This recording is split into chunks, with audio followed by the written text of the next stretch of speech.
আসসালামু আলাইকুম রহমতুল্লাহি ওবরাকাতুহ। মিজানুর রহমান আজহারি নামের আমার এই অফিসিয়াল ইউটিউব চ্যানেলটিতে আপনাদের সবাইকে স্বাগতম। শারঈ দৃষ্টিকোণ থেকে জীবন ঘনিষ্ঠ বিভিন্ন প্রশ্নোত্তর পেতে, কোরআন সুন্নাহর আলোকে বিভিন্ন বিষয়ের উপর আলোচনা পেতে, কালামুল্লাহ মাজিদের তাফসির, হাদিসে নববীর উপর দার্স এবং প্রফিটিক সিরার উপর অ্যানালিটিক্যাল আলোচনা পেতে আমার এই অফিসিয়াল ইউটিউব চ্যানেলটিতে প্রতিদিন আপনারা ভিজিট করুন, সাবস্ক্রাইব করুন এবং প্রিয়জনদের সাথে শেয়ার করুন।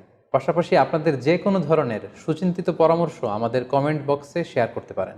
মহান আল্লাহ তাআলা আমাদের সবাইকে ইসলামকে সঠিকভাবে বুঝার, জানার এবং মানার তৌফিক দান করুক। আসসালামু আলাইকুম ওয়া রাহমাতুল্লাহি ওয়া বারাকাতুহু।